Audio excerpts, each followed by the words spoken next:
The sea has always been a place of awe and terror, a force that grants life and swallows it without warning. Among the many stories of men who stood against its power, few are as chilling and enduring as the mystery of the Flannan Isles lighthouse. Picture this: December 1900, the turn of a new century. A relief vessel sails through freezing waves toward a lonely beacon, built on one of the most isolated corners of the Atlantic. The lighthouse should have been shining bright, guiding ships away from disaster. Instead, its lamp is dark. The relief crew approaches with unease, their eyes fixed on the looming cliffs where the structure stands against roaring winds. No smoke rises from the chimney, no movement stirs near the landing, only the howl of the sea. When the men finally reach the lighthouse, what they find is stranger than silence. Doors unlocked, beds neatly made, meals untouched, clocks stopped, and yet not a soul in sight. The three keepers who should have been there have vanished. No note left behind, no signs of struggle, only an emptiness that seems louder than any storm. From that moment, speculation exploded. Were they swept away by the relentless ocean? Did madness or violence erupt within the walls? Or did something far more inexplicable take them? More than 100 years later, the mystery still grips historians, sailors, and storytellers alike. Tonight, we dive into the strange tale of the men who disappeared without a trace, and the lighthouse that became a monument to one of history's most unsettling unsolved mysteries. The Flannan Isles, also called the Seven Hunters, are scattered like teeth across the wild Atlantic, some 20 miles from the outer Hebrides. These rocky islets rise steep and unforgiving, battered constantly by waves and winds that never rest. To sailors, the sight of them brought dread as much as recognition, for the sea here was merciless. The largest of the isles, Eilean Mor, became the chosen site for a lighthouse, built to reduce shipwrecks along this treacherous stretch. Completed in 1899, the structure stood tall, a beacon of safety in a region where survival often hung by a thread. But to man the lighthouse was no simple duty. It demanded endurance, discipline, and a tolerance for solitude that few could endure. The keepers lived surrounded by nothing but sea and sky, their only link to the world the occasional supply vessel. They tended the lamp, recorded the weather, and maintained order within the stone walls, yet always with the knowledge that a single storm could cut them off for weeks. The environment was as harsh as any post in Britain. Sheer cliffs plunged straight into the ocean, leaving no beaches, no shelter. The roar of waves echoed day and night, and fog often rolled in, erasing the horizon. For centuries, locals had considered the islands haunted, a place of omens and ill luck. Sailors passed with respect, whispering old stories of restless spirits and creatures of the deep that lurked nearby. When three men were assigned to serve there, they knew they were stepping into more than isolation. They were stepping into a place already wrapped in legend. The Flannan Isles were unforgiving, yet strangely magnetic, and they set the stage for a disappearance that would echo far beyond their lonely cliffs. The lighthouse was manned by three keepers, each with his own temperament and burdens. Thomas Marshall, the second assistant, was a young man in his 20s, still early in his career yet already hardened by the demands of the sea. He was diligent, recording events carefully in the logbook and carrying out his duties with precision. Donald MacArthur, the occasional keeper, was older, a seasoned mariner known for his strong personality and fiery temper. He had a reputation as a man of great physical strength, not easily intimidated by storms or hardship. Then there was James Ducat, the principal keeper, a family man, steady and responsible, respected for his reliability. Together they formed a team of three, with a fourth man usually rotating out. But in December 1900, Ducat, Marshall, and MacArthur were the ones stationed at the Flannan Isles. Life in the lighthouse was structured but demanding. The men worked in shifts to ensure the lamp was always burning at night. They maintained equipment, monitored weather conditions, and kept detailed records in the log. Yet beyond these routines lay long stretches of silence, broken only by the roar of the Atlantic and the cry of seabirds circling overhead. Isolation could press heavily, and tempers could fray, but teamwork and discipline usually held the men steady. That is why their disappearance struck such a chilling chord. These were not careless sailors nor men unused to danger. They were professionals, trained to survive storms, disciplined in procedure, and aware of the risks of neglect. When the relief vessel arrived later, their absence could not be dismissed as a simple accident or failure. These were men bound by duty and experience, and for them to vanish without leaving a trace raised questions far beyond the ordinary. On December 26, 1900, the relief ship Hesperus finally approached the Flannan Isles. The vessel carried supplies, a replacement keeper, and men ready to check on the station after weeks of heavy storms had delayed their journey. As they drew nearer, something immediately felt wrong. The lighthouse lamp, which should have shone out across the dark waters, stood dark and lifeless. Even in daylight, a thin column of smoke should have risen from the chimney, but none could be seen. Captain James Harvey ordered signals fired, hoping the keepers would respond. Yet no figure emerged on the landing. No flag was raised. Unease spread among the crew. When the Hesperus finally lowered a boat, Joseph Moore, the replacement keeper, volunteered to go ashore. Climbing the stone steps against the roar of the sea, he reached the door and found it unlocked. Inside, the silence was overwhelming. Beds were neatly made. Oilskins hung on their hooks. The kitchen table set with plates and food left uneaten, as if someone had just walked away mid-meal. Clocks had stopped, and a chair lay overturned on the floor. The sense of abandonment was total, and yet nothing suggested violence or struggle. Moore returned shaken, reporting to the captain that the lighthouse was empty. Further searches revealed that the lamp had not been lit for days, and the logbook's last entries were dated December 15th, more than a week before the relief ship arrived. The reality set in. All three men had vanished without explanation. For sailors used to hardship, the discovery was chilling. Something terrible had happened, and yet there was no body, no wreckage, and no voice left to explain the mystery. Once the shocking discovery was reported, official inquiries began. The Northern Lighthouse Board, responsible for the safety of stations like Flannan, launched an investigation to piece together what had happened. Superintendent Robert Muirhead, who knew the keepers personally, traveled to the island to examine the site. His report noted that equipment was intact, beds were orderly, and the kitchen had been left in normal condition, with food set aside but not eaten. One set of oilskins was missing, suggesting that at least one man had gone outside without full protection, an unusual choice given the island's notorious weather. Outside, Muirhead found damage along the west landing. Ropes and crates were disturbed, and iron railings had been bent by the sea's fury. It appeared that fierce waves had struck with enormous force.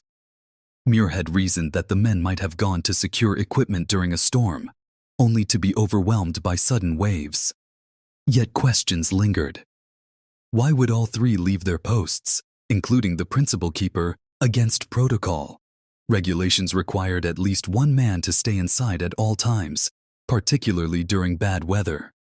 The log entries deepened the mystery. Marshall had written of unusually strong winds, damage to the station, and that MacArthur had been unusually quiet, even praying. On December 15th, the last entry recorded that the storm had passed, the sea was calm, and God was over all. But when investigators checked weather records from the mainland, they found no storms at the time noted, raising doubts about the accuracy or nature of the entries. With no bodies and no definitive evidence, the inquiry could only conclude that the men were accidentally drowned, a verdict that satisfied few. For many, the official report failed to explain the deeper strangeness of the case. When official reports failed to satisfy, speculation spread like wildfire. Sailors and villagers alike whispered theories, each stranger than the last. The most accepted explanation was that a sudden rogue wave had struck the island while the men were outside, sweeping them into the sea. The damaged landing lent weight to this idea, but it still did not explain why all three keepers would abandon safety at once, defying strict rules that required one to remain inside. Others suggested madness, isolation, relentless winds, and weeks of confinement could push men to the edge. Perhaps tempers flared, leading to a violent quarrel that ended with tragedy. Yet no blood, no signs of struggle, and no chaos inside the lighthouse supported such an outcome. Then came the stories that carried the case into legend. Locals believed the Isles were haunted, cursed by ancient spirits. Old tales spoke of restless souls and strange apparitions that lured men toward the cliffs. Some insisted that the keepers had been taken by supernatural forces, drawn into the mist by something not of this world.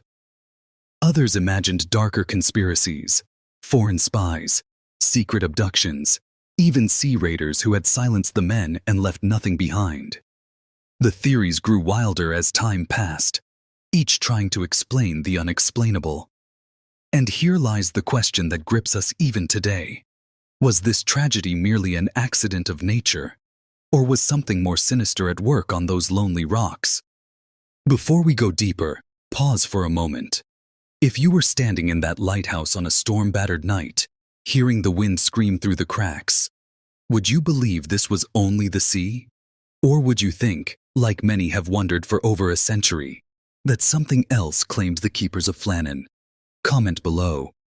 What's your theory? To understand the depth of the mystery, one must picture what daily existence on the Flannan Isles was truly like. Life at the lighthouse was a cycle of routine tasks and endless exposure to the raw elements of nature. The keepers rose with the dawn, performing inspections, cleaning, and preparing for the long hours ahead. The most critical responsibility was maintaining the lamp, which had to shine reliably each night to guide passing vessels. This meant trimming wicks, replenishing oil, and polishing the great lenses so that no flaw dulled the beam. Records show the keepers also logged weather conditions meticulously, noting wind speed, direction, and visibility. These reports were sent back to the mainland to aid navigation and study, making the men's work both lonely and important. But outside of duties, there was little to occupy the hours. The men read, wrote letters, or carved small objects to pass the time. Conversation was a comfort, yet moods could swing under constant confinement. Storms brought the most stress, for days could pass without the possibility of relief or communication. Waves slammed against the cliffs so violently that even the walls of the lighthouse shuddered, and fog swallowed the horizon until sky and sea became one. In those times, isolation weighed heavier than ever. Unlike mainland posts, the Flannan station had no neighboring villages, no chance encounters with travelers. It was sea, stone, and silence. For weeks, the only human voices were their own, carried against the roar of the ocean. It was in this crucible of monotony, harsh conditions, and lingering folklore that Ducat, Marshall, and MacArthur served. And while nothing about their routines suggested doom, one must wonder whether the very environment of the Isles played some hidden role in their fate. News of the vanished keepers spread rapidly, carried by ships to harbors and by papers across Britain. For sailors, it was more than a curiosity. It was unsettling proof that even those who lived by discipline and seacraft could be swallowed by forces unseen. Families of the men were left with grief and no closure, their lives haunted by the absence of explanation.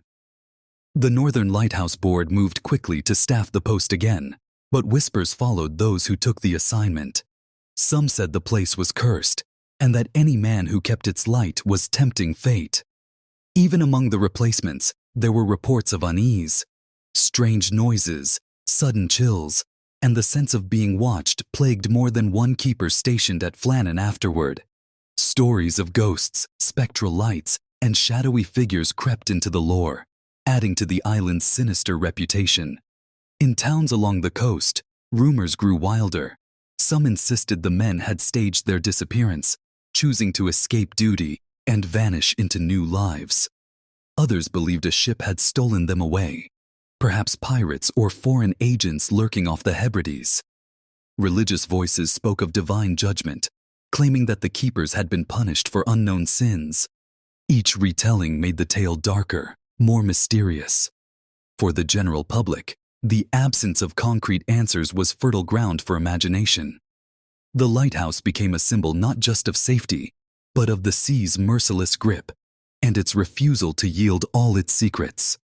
The legend of the vanished keepers began to outgrow the facts, becoming one of Britain's most enduring maritime mysteries. Over the decades, the story of the Flannan Isles lighthouse keepers has seeped into literature, song, and even film. Poets wrote verses about the men vanishing into mist, their absence symbolizing humanity's smallness against the immensity of nature. One of the most famous interpretations came from poet Wilfred Wilson Gibson, who penned a ballad imagining the eerie silence of the deserted lighthouse and the unanswered question of where the keepers had gone. His words etched the mystery into the imagination of readers far from the sea. Later, folk songs carried the tale to audiences in pubs and gatherings, each performance tinged with both sorrow and dread. In modern times, the mystery has inspired plays, novels, and films. Each creative retelling adds another layer of interpretation, sometimes portraying the men as victims of a storm, other times as wanderers swallowed by something supernatural. The 2018 film The Vanishing, though fictionalized, brought renewed attention to the story by exploring psychological tensions among isolated keepers. Beyond art, the Flannan Isles case often appears in collections of unsolved mysteries and paranormal accounts, placed alongside shipwrecks and ghost ships as evidence of the ocean's dark side. For historians, it serves as a reminder of the perils of early lighthouse work, where duty demanded that men place themselves in desolate, storm-ravaged places. For mystery enthusiasts, it remains a puzzle that resists tidy solutions, drawing fascination because no single theory feels entirely satisfying. And for the people of Scotland, it has become part of cultural heritage, a local tale that continues to echo whenever storms crash against lonely cliffs. The disappearance of the Flannan Isles lighthouse keepers remains one of the sea's most haunting unsolved mysteries. More than a century later, no body, no wreckage, and no final clue has surfaced to settle the questions that still stir imaginations. The official inquiry closed with the explanation of drowning, yet doubt lingers because the facts resist neat closure. Why would experienced men abandon protocol, leave the lamp unlit, and step into danger altogether? If the storm theory holds truth, it is a cruel reminder of how small humans are against the Atlantic's fury. If instead something stranger happened, it remains locked away in those silent stones. The story endures not because of certainty, but because of absence. It is in that void where possibility thrives, where whispers of curses, rogue waves, or secret conflicts gain shape. Each generation retells it. Each listener adds a theory. And still the lighthouse stands, its beam cutting across waters that once swallowed 3 men whole.